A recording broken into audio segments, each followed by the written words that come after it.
Fala, fofuchas e fofuchos! Estamos aí, galera. Fechando o final do ano, né? Mais uma vez aí, estamos fechando o final do ano, o conteúdo já foi todo visto. A gente já viu aqui todo o período da Guerra Fria, nas videoaulas. O que a gente vai fazer hoje aqui? Hoje vamos corrigir a apostila, os exercícios, a atividade da apostila. Então já está com todo o conteúdo já visto. A gente vai corrigir agora os exercícios da apostila, fica tudo tranquilo para você ir lá fazer a prova do quarto bimestre. Tranquilo? Vamos lá. Só que antes de a gente começar a corrigir a apostila, tem um assunto que eu quero conversar com vocês, que é em relação às datas que marcam o início e o fim da Guerra Fria. Há uma divergência entre autores aí. Os alunos estavam entrando na internet, falaram, professor, pô, eu vi aqui que está dando 1947, o senhor fala 45, com o fim da Segunda Guerra Mundial. O senhor falou que termina em 1989, com a queda do Muro de Berlim, então dando aqui 1991, com o final da União Soviética. Então aí as datas de início e fim da Guerra Fria, elas têm uma divergência aí entre autores. Autores falam sobre datas diferentes. Vamos dar uma olhada. É importante você entender isso, porque esse assunto, eu até falo com os alunos, eu falei com os alunos, gente, vocês em português, a própria professora de português fala, gente, esse assunto aqui, existe divergência entre gramáticos. Na hora que você fazer uma prova para o Enem, para o vestibular, você tem que olhar a bibliografia para ver o que o autor da bibliografia ele fala sobre esse assunto. Mesma coisa aqui para a gente.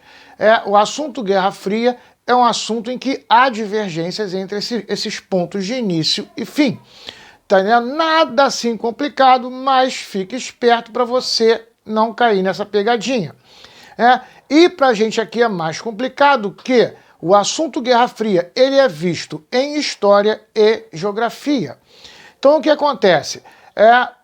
Você vai ter divergência entre os historiadores e entre os geógrafos, entre os professores de Geografia também, os autores de Geografia. Então, é legal, nada muito complicado, mas é legal a gente discutir esses pontos aqui. Vamos lá. O início da Guerra Fria. A maioria dos autores dá, em História e Geografia, eu já não posso entrar, mas já vi que em Geografia tem autor que vai para o Truman, mas em História, a grande maioria dos autores considera o fim da Segunda Guerra Mundial e o início da Guerra Fria. Para pensar, final da Segunda Guerra Mundial, Estados Unidos invadindo a Alemanha de um lado e a União Soviética de outro. Já começa a disputa dos dois aí, para ver quem chega primeiro. Chega a União Soviética, no outro dia chegam os americanos. Que a primeira coisa que eles fazem é dividir cientistas e dividir a Alemanha Ocidental e a Alemanha Oriental. A Segunda Guerra ainda continua no Pacífico. Estados Unidos e Japão.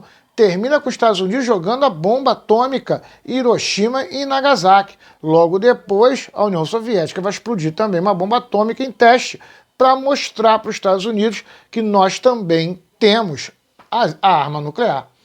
Pronto. Já está aí a Guerra Fria. A Guerra Fria já começou. Os dois países já entraram em disputa clara e aberta em relação aos seus modelos econômicos, em relação ao seu poderio militar. Entendeu? Só que o discurso do Truman em 1947 é um discurso que vai colocar na mídia declaradamente uma guerra contra o avanço do comunismo no mundo. O presidente norte-americano, Truman, ele, como é um presidente de uma democracia, para poder ele ter dinheiro, para poder fazer ações, ele precisa da assinatura do Congresso. Então ele vai para a TV, ele vai para a mídia fazer um discurso para deter o avanço comunista no mundo. Aí está aí, ó, a doutrina Truman. Nessa doutrina Truman, você tem aí um plano econômico, que é o plano Marshall, do ministro da Economia, o Marshall. Daí o nome, a doutrina Truman do presidente e o plano Marshall norte-americano. Esse plano econômico visa o quê? reestruturar países capitalistas, dar essa estrutura para esses países capitalistas para eles não virarem socialistas. Certo? Tranquilo? Então, se você pegar um autor que está falando 47, Truman, tranquilo, não tem problema. Tá entendendo? Você está falando 45 também. Essas duas datas são marcos. Pra gente aí, mas fica ligado que aí comigo aqui eu vou trabalhar 45. Tá vendo? O Truman só é para mim aqui um discurso. Ele só vai inaugurar para a mídia uma coisa que já estava acontecendo em 45. Percebeu? Tranquilo até aí? Só para você entender. Mas na hora que você for pro Enem, você vai pro vestibular, fica esperto aí. Em geografia também, eu não sei como o professor vai tratar essa data aí com você. Para você ficar esperto aí. Outra divergência que acontece aí, e eu acho que não é nem divergência, vamos lá, esse plano econômico que a gente falou aqui, o plano Marshall, que é um plano econômico para reestruturar os países capitalistas que estão quebrados, principalmente na Europa, com a Segunda Guerra Mundial, que estão quebrados, eles precisam se reerguer, os Estados Unidos está entrando aí com grana para reerguer esses países, ele tem como contraponto o plano Molotov. Que eu percebi que em alguns livros, principalmente de geografia, nem sequer citam o plano Molotov. Entendeu? Depois do plano Molotov, aí que vai vir a Comecon, essa associação de países socialistas, aonde a União Soviética é a mais poderosa, mas ela finge que são todos iguais, mas ela empurra a doutrina dela goela abaixo, vem a Comecon para poder auxiliar economicamente esses países. Mas, para pensar o seguinte, por que a gente prefere usar aqui o Marshall e o Molotov? Porque muitas vezes esse dinheiro vai, como a gente falou aqui, para bancar ditaduras militares em alguns países. Sacou? O Comecon, ele tá mais, até falei que estava falando isso com os alunos em sala de aula, ele tá mais aí parecido com um Fundo Monetário Internacional, uma coisa mais voltada para distribuição de tecnologias, para agricultura, para indústria, em desenvolvimento, tá mais nessa parte. Entendeu? Agora, a grana para dar golpes, inclusive tem um livro, As Veias Abertas da América Latina, que é um livro que fala sobre como os Estados Unidos arrecadava dinheiro para a CIA para patrocinar golpes de militares na América Latina, inclusive aqui no Brasil, para você fazer, porque muitas às vezes o governo americano não podia fazer, como ele é democrático, ele precisa que o Senado autorize, nem sempre o Senado autoriza. Então ele precisava levantar dinheiro escuso com drogas, narcotráfico, para poder fazer esse tipo de coisa. Esse livro, As Veias Abertas da América Latina, ele mostra pra gente isso aí. Como nasce esse cartel de drogas na América Latina, baseado aí nessas operações da CIA. É super interessante o livro, eu recomendo para quem se interessa por esse tipo de assunto. Então aí você tem, do outro lado, o Molotov, entendeu? Patrocinando esses aliados da União Soviética para travar o desenvolvimento do capitalismo ali. Aí a Comecon entra aí, como é que a gente falou aí, tecnologia agrícola, tecnologia de indústria, muito mais isso. Então, não estranhe se você chegar numa prova e aparecer o contraponto da doutrina do plano Marshall, a Comecon, tá tranquilo. Agora, se aparecer o plano Molotov, entenda que já é visão bem mais histórica do que geográfica. Em geral, os livros de história trabalham com o plano Molotov, tá? A Comecon já tem pra gente um outro sentido aí, mas fique esperto para você entender. Vamos lá então, galera, para fechar isso aí, vamos falar aqui do final da Guerra Fria. Há uma divergência aqui, a gente vai ver, inclusive vamos corrigir aqui uma questão, do livro do Eric Robesbal, em que ele fala que o final da Guerra Fria é 1991, com o final da União Soviética. Mas uma grande parcela de autores de história e geografia não consideram um marco final da Guerra Fria o final da União Soviética, e sim a queda do Muro de Berlim, que vai terminar em 1989. Por que isso, André? Aí eu posso falar porque eu vivi esse período aí. E eu estava estudando, fazendo ensino médio nessa época, e estudava no CAEL, e eu lembro que o colégio parou, as aulas pararam para todo mundo ir para casa para assistir a queda do Muro de Berlim. Para você ter noção de o marco que foi isso. Quando o Muro de Berlim cai, todas as emissoras de televisão pararam a programação do dia para ficar transmitindo a queda do Muro de Berlim. Para você entender isso, aquele medo que todos nós tínhamos de uma guerra nuclear entre Estados Unidos e União Soviética, que era um medo real, ele acaba com a queda do Muro de Berlim, em 89. Só que a União Soviética ela só vai acabar em 91. Só que ela acaba e nenhuma emissora transmite nada. Não há esse desespero todo e não há esse marco aí. Agora eu falo de quem viveu o momento. E principalmente, é importante você entender isso aqui. De 89, com a queda do Muro de Berlim, até o final da União Soviética, surgiu um outro medo.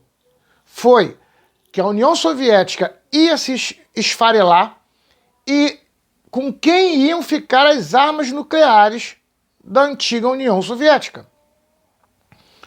Então havia um medo de que a União Soviética ela se eclodisse, ela se desfizesse e que essas armas fossem acabar tendo um mercado negro. Pessoa, um Osama Bin Laden com uma bomba atômica. Tanto que após a queda do Muro de Berlim até o final da União Soviética, os Estados Unidos socorreram economicamente a Rússia, para a Rússia poder reagrupar as armas nucleares e liberar e dar fim à União Soviética. Então já não está mais Guerra Fria. O próprio Estados Unidos estava socorrendo economicamente a Rússia. Percebeu? Então aí é um marco final, o final da União Soviética, mas já não a Guerra Fria mesmo ali já tinha morrido, já tinha acabado, tá? Então a gente vai trabalhar na prova aí, não que eu vá cobrar isso, mas a gente vai trabalhar na prova aí com 1945, final da Segunda Guerra Mundial, 1989, com a queda do Muro de Berlim, e o contraponto aí do Plano Marshall é o Plano Molotov. Lembrando aí que em geografia, dependendo do colégio aí, tem professor trabalhando aí com a Comecon. Mas tá tranquilo, você já sabe agora o que é Comecon, o que é o Plano Molotov, e como é que rolou isso tudo aí. Fechado? Vamos lá corrigir o exercício? Partiu! Fala, galera, vamos lá então? Vamos começar a corrigir nossa apostila. Nossa primeira atividade está aqui. Vamos dar uma olhada aqui no texto, né?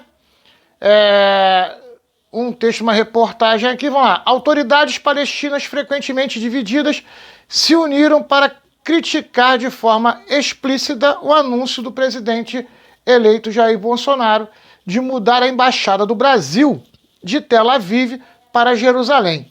Trata-se de uma medida provocadora, que é ilegal diante do direito internacional e que não faz nada mais do que desestabilizar a região, disse Hanani Ashurai, uma alta autoridade palestina. A agência de notícias internacionais é da AFP.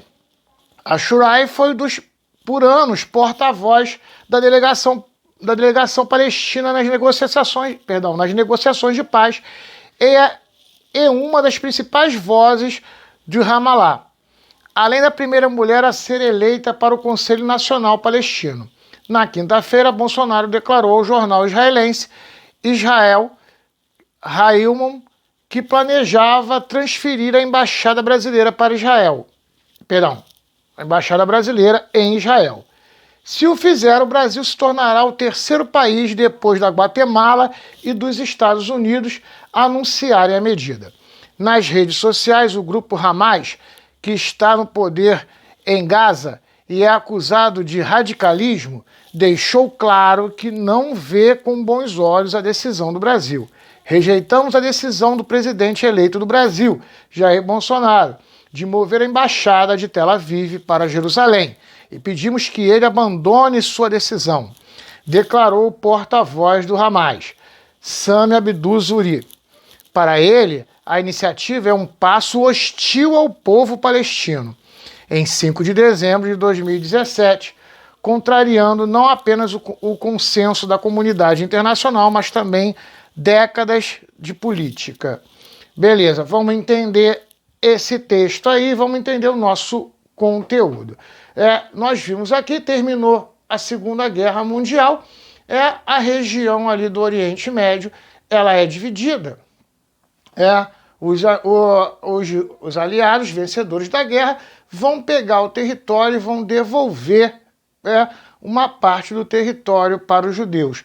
Os judeus, povo que estava sem terra, que viveu na Alemanha, que sofreu o Holocausto, eles vão receber um pedaço de terra na região para desmontar o Estado de Israel. A gente viu aqui. Aquele território ali, ele vai ser dividido em 3 partes. Já vi também autores falando em 2 partes. Então fique esperto para ver o que o cara está falando, André. Por que o cara fala 2 partes e ele fala 3? Vamos entender. Você tem aí, a ONU vai dividir a região em 3 partes. Uma parte vai ser dada para os judeus, que vai virar o Estado de Israel. A outra parte vai dar aos muçulmanos. Vai surgir a Palestina, a região ali da Palestina. E uma terceira parte seria um território neutro administrado pela ONU, que nunca foi ocupado, por isso a discussão aí de 2 partes. Esse território ficaria sob a responsabilidade da ONU. A ONU iria administrar aquele território, que nunca foi administrado. Israel avançou por dentro do território, absorveu esse território e entrou no território da Palestina. Daí a briga até hoje entre eles lá. Há uma série de assuntos ali que aí a gente viu aqui na sala de aula. A gente viu aqui nos nossos vídeos também. A guerra entre eles ali, a briga por território ali dentro, a não aceitação do Estado de Israel, a não aceitar e não reconhecer o Estado de Israel ali. Vai rolar uma guerra ali com esses povos, que até inclusive, pessoal, aí vai acabar gerando no mundo inteiro aí uma crise do petróleo, por causa desses movimentos ali. Então, a gente falou aqui, você percebeu aí que não ficou muito bem. Então, o que acontece? Hoje em Israel, a capital do estado, como aqui no Brasil é Brasília, a capital lá onde ficam os governantes, é Tel Aviv. Lá é a capital política, de Israel. E você tem Jerusalém, que é uma região religiosa. Que aí nós vimos aqui também, já falei isso aqui, discutimos lá no primeiro ano. Muçulmanos, católicos, protestantes, cristãos em geral e judeus. Por que essas 3 religiões aí, o cristianismo, o judaísmo e o islamismo, a gente falou aqui, elas descendem, são do mesmo tronco filosófico, são religiões abraâmicas. Até colocamos aí o vídeo, até botei o vídeo da BBC, a menina explicando, religiões abraâmicas, o abraonismo. Tranquilo até aí, gente? Então o que acontece? Entenda que Jerusalém não é uma região política, é uma terra onde todos, muçulmanos, judeus e cristãos, frequentam ali. Então, levar a capital do Estado político de Tel Aviv para Jerusalém é uma afronta. Lembre-se que nesse momento aqui quem está governando Israel é uma direita, é uma extrema-direita conservadora, que briga com os muçulmanos. Então havia uma afronta ali. Nesse mesmo momento, nos Estados Unidos, você tem um presidente que também era de extrema-direita, que daí ter colocado também. E aqui no Brasil, um presidente de extrema-direita também, afrontando eles. Daí essa discussão. Percebeu? Só para você entender aí o que isso aqui estava gerando. Lembra que hoje, não sei quando você está vendo o vídeo, mas nesse momento agora o Brasil recuou, até com medo de atentado terrorista, recuou e manteve a nossa embaixada em Tel Aviv. Não entramos nessa briga, até porque a gente não tem nada a ver com isso. Tranquilo? Aqui, ó, como a região da Palestina foi dividida pela ONU. Aí você coloca aí em 3 partes. Uma parte dada aos judeus, Estado de Israel. Uma parte dada aos muçulmanos, que é a Palestina.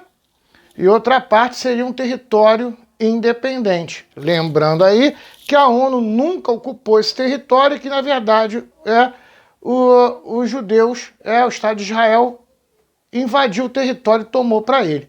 Daí muitos autores aí só botam a divisão em 2, mas fique esperto que a gente falou aqui que teria essa área que acabou não sendo ocupada. Tranquilo? Vamos lá. Aí, explique o movimento sionista. A gente falou aqui, o movimento sionista, quando acaba a Segunda Guerra Mundial, começa uma movimentação de retorno à Terra Prometida, retorno a Israel.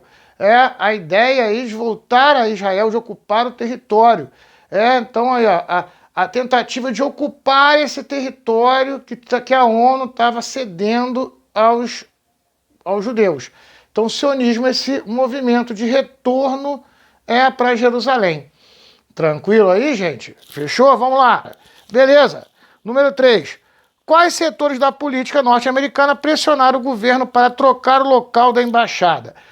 Nesse momento aqui, que foi que a gente colocou, quem governava os Estados Unidos e tinha feito, feito isso era o Trump, o presidente Trump.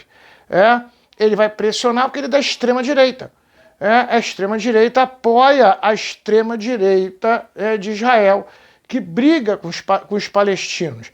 Então houve essa pressão aí da extrema-direita americana para poder apoiar essa luta contra os palestinos ali. Então aqui, ó, a extrema-direita norte-americana. Tranquilo até aí, gente? Vamos lá? Enem 2018. Os soviéticos tinham chegado a Cuba muito cedo na década de 1960, esgueirando-se pela fresta aberta pela imediata hostilidade norte-americana em relação ao processo social revolucionário. Durante 3 décadas, os soviéticos mantiveram sua presença em Cuba com bases e ajuda militar, mas, sobretudo, com todo o apoio econômico que, como saberíamos anos mais tarde, mantinha o país à tona, embora os deixasse em dívida com os irmãos soviéticos e depois com seus herdeiros russos, por cifras que chegavam a 32 bilhões. Então você está vendo aí, a União Soviética empresta dinheiro a Cuba e há uma forçação de barra aí, há uma imposição política da União Soviética sobre Cuba. Essa estrutura aí, o texto está mostrando isso pra gente aí, tanto que a própria União Soviética depois acaba e Cuba fica endividada com os russos. Então há um poderio econômico aí, político em cima de Cuba. Vamos lá. O texto indica que durante a Guerra Fria as relações internas em um mesmo bloco foram marcadas pelo quê? Aí foi o que a gente falou aqui, ó. Você não tem aí uma igualdade. Os Estados Unidos se impõem em cima dos países capitalistas mais pobres, impondo sua cultura, sua indústria, as suas mercadorias, a sua política econômica, sua política social e mesma coisa do outro lado. Então aí, dos 2 blocos aí, não há um equilíbrio de forças dentro do bloco. Você tem aí, até eu brinquei aqui, você tem 2 sistemas solares, No centro, Estados Unidos e a União Soviética, e todo mundo ali orbitando em volta. Então a resposta é subordinação à potência hegemônica. Então os países mais fracos, os países mais pobres, acabavam ficando subordinados aos países mais ricos. Tanto que eu falei aqui, ó, toda vez que um presidente brasileiro tentava fazer uma política freestyle, uma política, né, independente, não só no Brasil, mas nos países da América Latina, o governo americano fazia o quê? Bancava os militares para dar um golpe, meter uma ditadura e manter todo mundo ali, ó, subordinado à política americana. Mesma coisa acontece do outro lado. Se eu achar que é só aqui, não. Lá também acontecia a mesma coisa. Tranquilo? Vamos lá? Enem 2009. Do ponto de vista geopolítico, a Guerra Fria dividiu a Europa em dois blocos. Essa divisão propiciou a formação de alianças antagônicas de caráter militar, como a OTAN, a gente falou aqui, que aglutinava os países do bloco ocidental, e o Pacto de Varsóvia, que concentrava os do bloco oriental. É importante destacar que, na formação da OTAN, estão presentes, além de países do oeste europeu, os Estados Unidos e o Canadá. Essa divisão histórica atingiu igualmente os âmbitos políticos e econômicos e se refletia pela opção entre modelos capitalistas e socialistas. Essa divisão europeia ficou conhecida como o quê? Foi o que a gente falou aqui, a cortina de ferro. Então você tinha países capitalistas de um lado, países socialistas de outro. Não havia comunicação. Até brinquei na sala com os alunos. Precisou perguntar hoje assim, gente, o que aconteceu essa semana na Coreia do Norte? Você não sabe. Por quê? Há uma cortina de ferro. A gente não tem informação do que acontece lá. Eles estão isolados da gente e a gente isolados dele. Havia essa separação aí, que está mostrando pra gente isso aí. Tranquilo? Vamos lá. Enem 2010. Os 45 anos que vão do lançamento da bomba atômica até o fim da União Soviética, olha aí, ó. Aqui foi o que eu falei ali, ó. O autor já está trabalhando aqui, ó, entre, olha aí, ele dá como início da Guerra Fria, o final da Segunda Guerra Mundial, e o fim da Guerra Fria, o fim da União Soviética. Percebeu como é que o autor aqui já trabalha com dois marcos, que a gente falou aqui, diferentes, né? Não foram um período hegemônico, único na história do mundo. Divide-se em duas metades, tendo como divisor de águas o início da década de 70. Apesar disso, a história deste período foi reunida sob um padrão único pela situação internacional peculiar que dominou até a queda da União Soviética. Olha aí, ó, Erich Hobsbawm. Então, o próprio Erich Hobsbawm, aí, que é um grande autor em história, ele trabalha com o início, com o fim da Segunda Guerra Mundial e com o fim da União Soviética. O período citado no texto é conhecido como Guerra Fria. Pode ser definido como aquele momento histórico em que houve, aí, ó, letra E, constante confronto das duas superpotências que emergiram da Segunda Guerra Mundial. Esse não é um confronto, ele não está querendo dizer confronto armado direto, mas é um confronto econômico, político, social, né? Nesse sentido aqui. Então você tem aí esse confronto aí, tá? Tranquilo? Partiu. Vamos lá. Fundação Getúlio Vargas, né? Em julho de 1947, o governo dos Estados Unidos passou a implementar um projeto de reconstrução da Europa, denominado Plano Marshall. Qual dos tópicos a seguir não é uma causa desse plano? O temor trazido pela criação do mercado comum europeu. Não, União Europeia vai ver lá na frente. Então essa aqui está errada, não tem nada a ver com o período aqui da Guerra Fria. Tranquilo? Vamos lá, então? Olha aí. Olha o caça-palavras aí. Encontra as palavras relativas à Primeira Guerra. a Primeira Guerra Mundial. Perdão, ó, gente, se tá aí Primeira Guerra Mundial, conserta aí. Segunda Guerra na vertical, horizontal ou diagonal, né? Vamos lá. Nome do primeiro ser vivo a sair da atmosfera terrestre. Aí a gente viu aqui, né, na União Soviética, a cadela Laika. Olha aí, ó, Laika. Tá aqui. Nome do primeiro homem a ir ao espaço é o cosmonauta Yuri Gagarin. Olha aí, ó, Yuri, né? Nome do primeiro homem a pisar na Lua. Aí a gente vê aqui, Neil Armstrong. Eu acabei nem colocando aqui, ó, Neil, tem até o nome dele todo aqui, ó, Armstrong. E o Yuri também, Yuri Gagarin, tem até aqui também, né? Acabei nem marcando aqui ele por completo, ó, Yuri Gagarin e aqui, ó, Neil Armstrong. Tá até aqui ele completo. Vamos lá. Nome do líder da Revolução Cubana. Aí, Che Guevara. Aí também aqui, ó, tá aqui, ó, Che Guevara. Tá o nome dele completo aqui, ó. Acabei nem marcando aqui o sobrenome. Vamos lá. Nome do líder da Revolução Chinesa, aqui, ó, Mao. Mao Tse Tung. Tá aqui o Mao. Aí o nome dele tá aqui. Fechamos aqui então, galera. Beleza? Só completa aí no teu, ó. O Gagarin, Guevara e o Armstrong, que eu acabei não colocando. Eu achei que era só o primeiro nome, mas eu olhei aqui, bati e já vi que tem o sobrenome aqui também. Fechamos aí? Vamos lá então. Coloque C para países capitalistas e S para países socialistas. Macete, gente, aí desse período da Guerra Fria. Falou oriental é socialista. Falou em ocidental é capitalista. Falou em norte, socialista. Falou em sul, capitalista. Então, os capitalistas são sempre os ocidentais e sul.